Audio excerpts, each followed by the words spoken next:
नमस्कार। आज मैं एक ऐसे व्यक्ति पर चर्चा करूंगा जो इस समय पर बहुत चर्चित है। कभी ब्राह्मणवाद के नाम पर, कभी बहुजनवाद के नाम पर।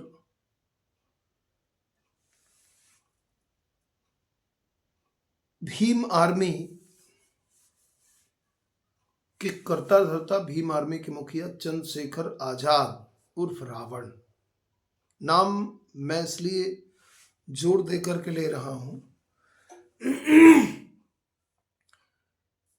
कि ब्राह्मण को लेकर के या ब्राह्मणवाद को लेकर के, अब ब्राह्मण और ब्राह्मणवाद दोनों चीजों को समझना पड़ेगा, क्योंकि चंद्रशेखर आजाद का नाम आया है और चंद्रशेखर आजाद उर्फ रावण की चर्चा होनी है।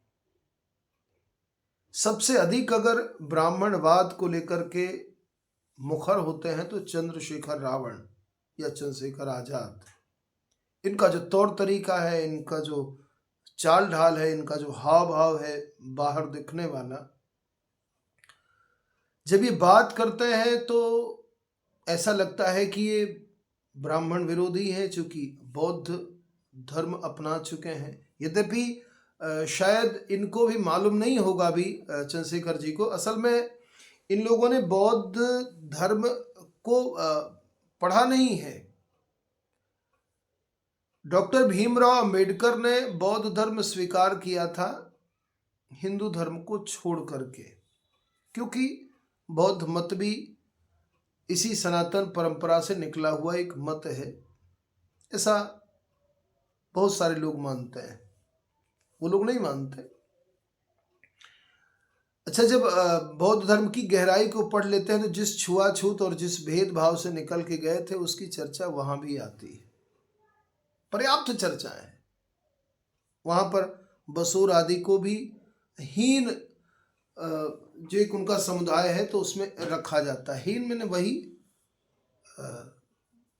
कमतर आंक करके, पर शायद ये मालूम भी नहीं है लोगों को, कभी एक तरफा व्यवहार रहता है इसलिए शायद ध्यान भी नहीं दिया होगा। पर चलिए उस विषय को छोड़ते हैं, चर्चा करते हैं चंद्रशेखर आजाद उर्फ रावण की।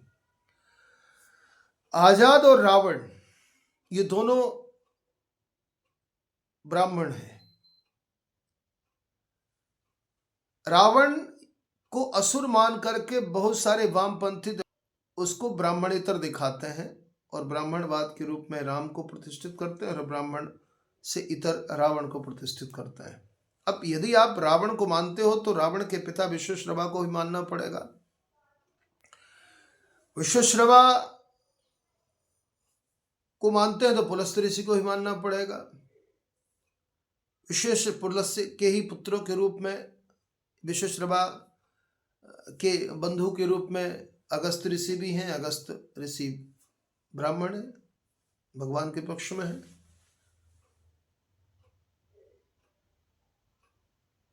इसको मानना पड़ेगा। तो कुल मिलाकर के रावण को ब्राह्मण सारी दुनिया मानती है।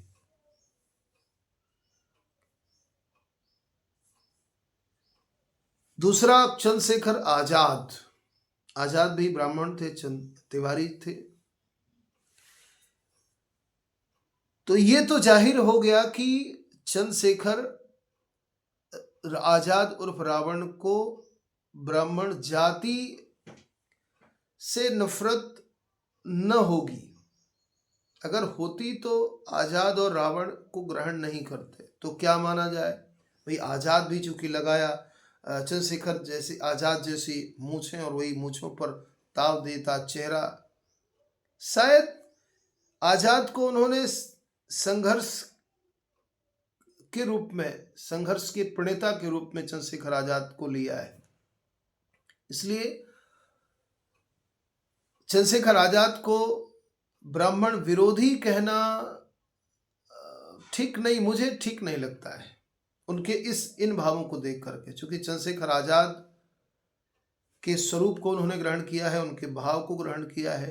आजाद उनके नाम को ग्रहण किया है। तो अगर ब्राह्मण से सहज नफरत होती तो शायद वो ग्रहण न करते। रावण, रावण मतलब रुलाने वाला। जो रावण का नाम बाद में जब उसने आतंक मचाना शुरू किया है, देखो रावण बहुत विद्वान था, बहुत सामर्थ्यवान था, बड़ी शक्तियां थी उसके पास में, बड़ा तप था। तप का प्रभाव तो यहाँ वाल्मीकि रामायण में वर्णन आता है। हनुमान जी महाराज जब लंका जला करके वापस आए हैं तो सारे बंदर प्रतीक्षा कर रहे थे, अंगद आदि सब लोग, जामवंत आदि, नल नील द्विविद मयंद सब लोग थे। अंगद ने प्रश्न किया हनुमान जी से कि एक बात बताओ हनुमान जी, आप तो रावण से मिले हो, तो रावण का सामर्थ्य क्या है? तो रावण के सामर्थ्य को हनुमान जी ने बताया कि इतना सामर्थ्य है कि कितने ही राम आ जाए तो रावण का कुछ बिगाड़ नहीं सकते, इतना सामर्थ्य है। कुछ अभिधा, कुछ व्यंजना के रूप में ले उसको। अंगद डर गया भाई। अंगद ने कहा इतना सामर्थ्यवान रावण, आप भगवान राम भी जिसके सामने नहीं खड़े हो सकते उसकी सामर्थ्य के सामने, तो आप तो डरा रहे हो, तो फिर हम लोग कैसे लड़ेंगे? हनुमान जी ने कहा लेकिन उसका सारा सामर्थ्य, उसका सारा तपबल, उसकी सारी शक्ति पर नारी के स्पर्श से, सीता जैसी अग्नि के स्पर्श से वो सब कुछ जल करके भस्म हो गया है। क्योंकि सीता जैसी सती नारी को उसकी इच्छा के बिना स्पर्श करना और बचे रहना, ये रावण के तपबल का ही प्रभाव था, सामर्थ्य का ही प्रभाव था। मतलब कुल मिलाकर के आपकी सारी सामर्थ्य, आपकी सारी तपस्या, आपका सारा शक्ति बल, वो आपके कुकर्म से समाप्त हो जाता है। समय लगता है उसमें पूरी तरह से नष्ट होने में, लेकिन जैसे ही आपने कुकर्म किया, बुराई का दामन थामा, वैसे ही आपकी सारी अच्छाइयां समाप्त होने लगती हैं। तो रावण बहुत सामर्थ्यवान था, बहुत ताकतवर था, लेकिन वो बुराई का प्रतीक था। तो क्या चंद्रशेखर रावण बुराई के प्रतीक के रूप में रावण को स्वीकार, क्योंकि रक्षाई और बुराई दो चीजें हैं। राम को मर्यादा का प्रतीक माना जाता है और रावण को मर्यादा तोड़ने वाला माना जाता है। सारे दुर्गुण विद्यमान थे रावण में।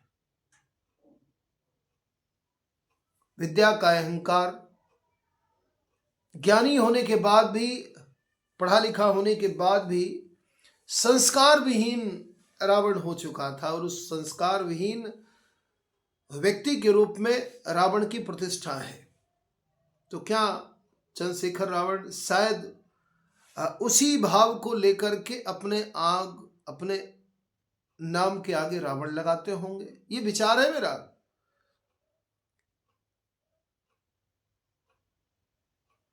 अच्छाई और बुराई, राम में ये लोग बड़ी एक बुराई देखते हैं। वाल्मीकि रामायण में एक प्रकरण आता है शंबूक के वध का, उस पर मैं विशेष चर्चा करूंगा। शंबूक के वध पर पूरी चर्चा अगले वीडियो में मैं शंबूक पर ही पूरी चर्चा करूंगा। तो शंबूक को चूंकि शूद्रम विद्धि, ये बोलता भी है शंबूक। जब भगवान राम जाते हैं वशिष्ठ के साथ में, तो वो बोलता है कि पूछा है कि हे ऋषि आप कौन है? राम जी ने पूछा है, तो उसने कहा कि शूद्रम विद्धि, आप मुझे शूद्र जानिए। स्वरूप ऐसा था कि उल्टा होकर के तप कर रहा था। ऐसी बहुत सारी चीजें, उस समय की मर्यादा, उस समय का धर्म, उस समय का जो राज नियम था, उसके अनुसार उसको मृत्युदंड मिला। उस अपराध को मृत्युदंड में शामिल किया जाता रहा होगा, अभी उसकी चर्चा करूंगा। तो उसको उस परिप्रेक्ष्य में देख करके, और जो वामपंथी लोग हैं तो कटघरे में खड़ा कर देते हैं उस मर्यादा पुरुषोत्तम श्री राम के चरित्र को और रावण के चरित्र को स्वीकार करते हैं। रावण की 1000 बुराइयां, क्योंकि वो जातिवादी जो एक दृष्टिकोण है, वो जातिवादी दृष्टिकोण 1000 बुराइयों को दबा देता है, और वही जातिवादी दृष्टिकोण 1000 अच्छाइयों को दबा देता है। ये जो सोच होती है, ये सोच कहीं ना कहीं समाज को एक अलग धारा प्रदान करती है। वो वामपंथ की जो विचारधारा है, जिसमें केवल और केवल दोषों को ढूंढना है, छिद्रान्वेषण जिसको बोलते हैं। क्या इस भाव को चंद्रशेखर रावण ने ग्रहण किया होगा? ये मन में विचार आता है। हम अपने मन की उन चीजों को पूरा करने के लिए किन चरित्रों को अपने ऊपर धारण करवाते हैं, ये बहुत बड़ा प्रश्न है, बहुत बड़ा विषय है। इस पर हर एक व्यक्ति को चिंतन करना चाहिए। नमस्कार।